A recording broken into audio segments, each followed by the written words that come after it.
Mata kuliah manajemen risiko, kuliah kelima, pengukuran risiko metode nilai standar. Nilai standar adalah standar deviasi. Standar deviasi adalah mengukur besarnya penyimpangan dari nilai ekspektasinya. Semakin tinggi standar deviasi, semakin tinggi ketidakpastian atau risiko semakin besar. Kemungkinan terjadinya kerugian atau risiko bisa juga dihitung dengan menggunakan nilai standar atau distribusi normal dengan standar deviasi dan atau dikenal dengan istilah distribusi Z yang menggunakan nilai standar atau Z-score. Standar deviasi digunakan untuk membandingkan penyebaran dan penyimpangan dua kelompok data atau lebih. Bila standar deviasinya kecil, maka menunjukkan nilai sebaran data mengelompok di sekitar nilai rata-rata hitungnya. Artinya, nilai data yang tersebar mempunyai kesamaan.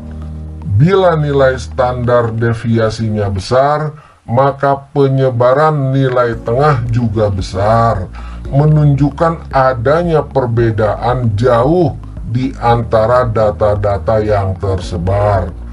Maka nilai standar deviasi yang tinggi akan dipandang kurang baik. Sementara Z-score digunakan untuk mengambil sampel dalam satu set data atau untuk menentukan berapa jumlah standar deviasi di atas atau di bawah mean. Untuk menghitung Z-score harus mencari selisih antara value sampel dan value mean, lalu membaginya dengan standar deviasi. Metode nilai standar. Dalam manajemen risiko, pengukuran risiko dengan metode nilai standar atau Z-score digunakan apabila 1. Ada data historis. 2. Data dalam bentuk continuous. Data disebut continuous adalah data dapat tersaji dalam bentuk-bentuk desimal. Misalnya risiko berat badan melebihi 100 kg. Di sini berat badan yang diukur dengan kilogram bisa saja 105 kg atau 100,2 kg dan atau seterusnya. Ada beberapa langkah yang perlu dilakukan untuk menghitung kemungkinan risiko jika menggunakan nilai standar ini. Dalam menghitung standar deviasi dan Z-score, diawali dengan menghitung nilai rata-rata, dan rumus menghitung nilai rata-rata adalah X bar atau X rata-rata adalah sum jumlah nilai seluruh data, atau XI atau jumlah nilai dari tiap-tiap data dibagi dengan N atau jumlah datanya.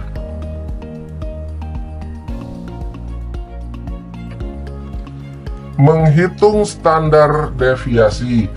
S atau standar deviasi sama dengan akar dari jumlah semua nilai data di N dikurangi dengan nilai rata-rata dan dikuadratkan, dijumlahkan, kemudian dibagi dengan banyaknya data atau N dikurang 1.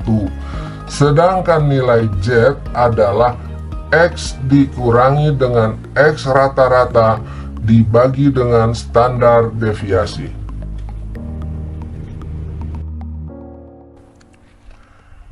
Selanjutnya, setelah diperoleh nilai Z, dilanjutkan dengan mencari probabilitas. Probabilitas diperoleh dari tabel distribusi Z, yang tabel distribusi Z-nya ada di akhir slide ini. Mencari nilai Z dalam tabel adalah cari nilai Z pada sisi kiri untuk nilai persepuluhannya untuk mengetahui barisnya dalam tabel, dan perseratusannya di sisi kanan Z untuk mengetahui kolomnya. Pertemuan antara baris dan kolom itu merupakan probabilitas yang dicari. Baiklah, kita akan mencoba penerapan metode nilai standar ini dengan contoh kasus sebagai berikut. Contoh kasus: sebuah perusahaan yang memproduksi minuman energi yang dikemas dalam botol dengan ukuran 100 ml ingin mengetahui besarnya risiko memproduksi barang tidak sesuai dengan ukuran standar. Dari data historis 5 botol yang diamati, ternyata ukurannya tidak semua tepat 100 ml, tetapi bervariasi sebagai berikut. Botol 1 102 ml, botol 2 98,5 ml, botol 3 100 ml, botol 4 92,5 ml, botol 5 103 ml. Variasi yang bisa ditolerir adalah kurang lebih sama dengan 3 mili. Jadi selama ukuran di antara 97 sampai dengan 103 dianggap memenuhi standar. Perusahaan ingin mengetahui berapa besar risiko atau kemungkinan memproduksi barang dengan ukuran produk kurang dari 97 mili.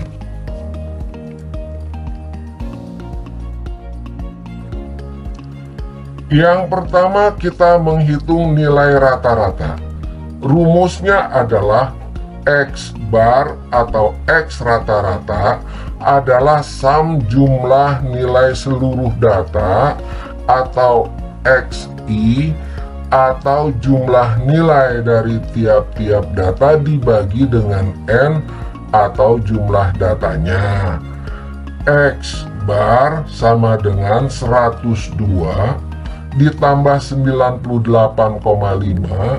ditambah 100 ditambah 92,5 ditambah 103 dibagi 5 sama dengan 99,2.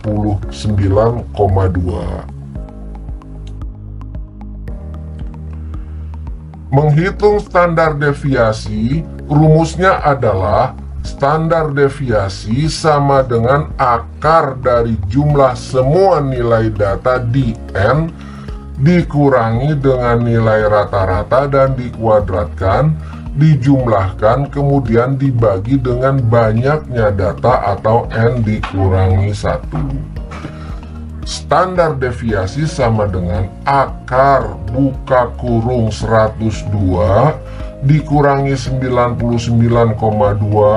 tutup kurung kuadrat ditambah buka kurung 98,5 dikurangi 99,2 tutup kurung kuadrat ditambah buka kurung 100 dikurangi 99,2 tutup kurung kuadrat ditambah buka kurung 92,5 dikurangi 99,2 tutup kurung kuadrat ditambah buka kurung 103 dikurangi 99,2 tutup kurung kuadrat dibagi 5 dikurangi 1. Hasilnya adalah 68,3 dibagi 4 sama dengan 17,1, dan 17,1 itu adalah akar dari 4,13.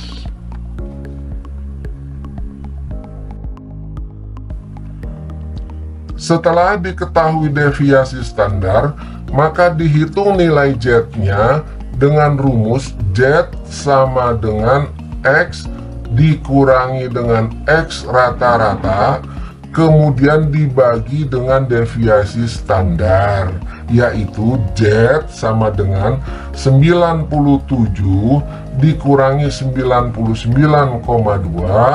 dibagi 4,13 sama dengan min 0,533.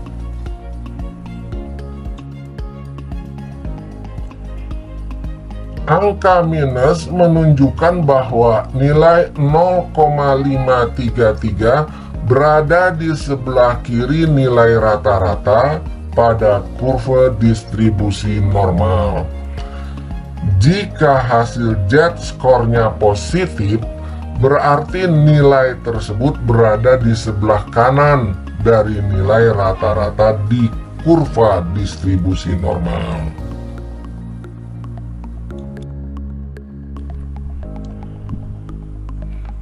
Cara menggunakan tabel distribusi normal adalah dengan melihat nilai Z, kemudian cari probabilitasnya.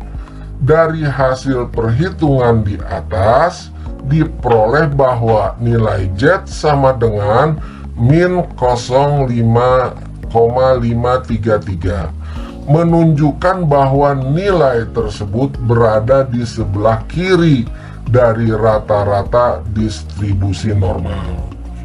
Karena nilai standar dari rata-rata pada distribusi normal adalah sama dengan 0.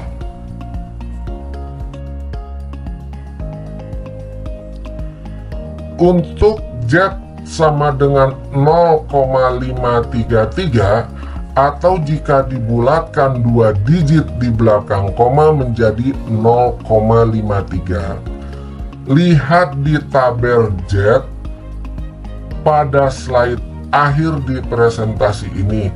Untuk angka 0,5 per sepuluhan di sisi kiri tabel Z.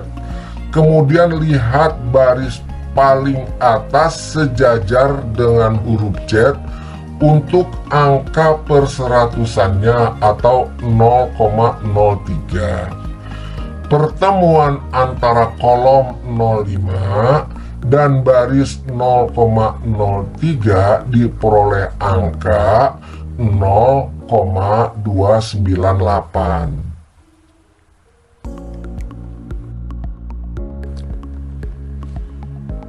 Angka ini menunjukkan daerah sebelah kanan nilai Z jika positif dan sebelah kiri nilai Z jika negatif. Jika Z negatif itu berarti sebelah kiri nilai tersebut adalah daerah yang lebih kecil dari nilai Z negatif.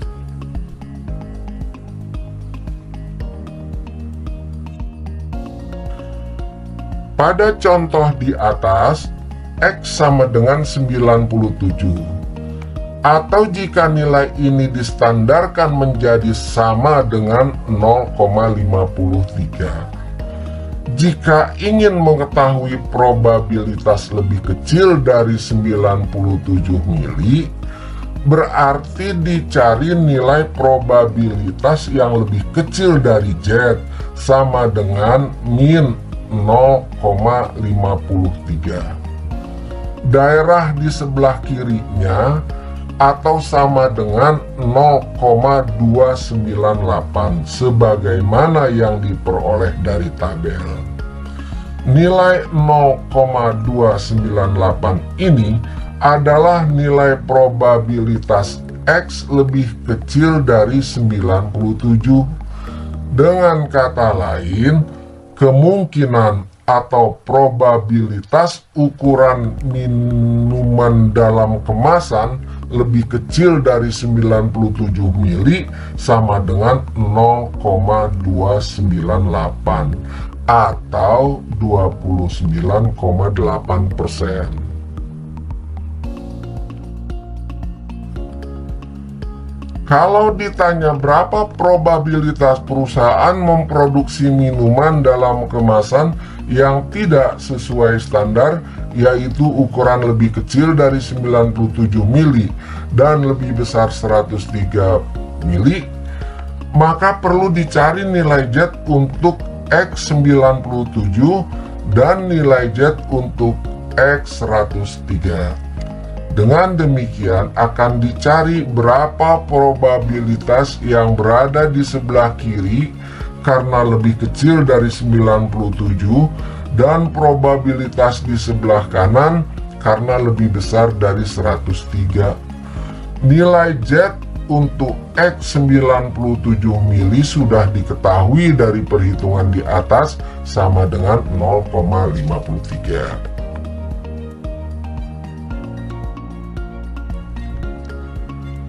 Nilai Z untuk X103 adalah dari tabel Z diperoleh nilai probabilitasnya sama dengan 0,179 atau sama dengan 17,9%. Dengan demikian, probabilitas lebih kecil dari 97 ditambah dengan probabilitas lebih besar dari 103 adalah 0,298 ditambah 0,179 sama dengan 0,477 atau 47,7%. Ini adalah kemungkinan atau probabilitas perusahaan memproduksi minuman dengan kemasan lebih kecil dari 97 mili dan lebih besar dari 103 mili adalah 47,7%.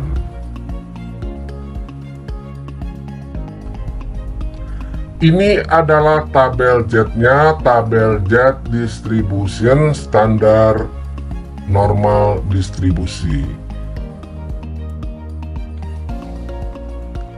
Ini contoh membuat status risiko. Dari risiko-risiko yang kita hitung berdasarkan latihan-latihan sebelumnya, silahkan diperhatikan untuk kita jelaskan nanti pada sesi status risiko. Demikianlah kuliah kelima pada hari ini untuk mata kuliah manajemen risiko. Pahami, dengarkan berulang-ulang, dan akan kita lanjutkan nanti pada kuliah-kuliah berikutnya. Semoga bermanfaat untuk kita semua. Sekian dan terima kasih.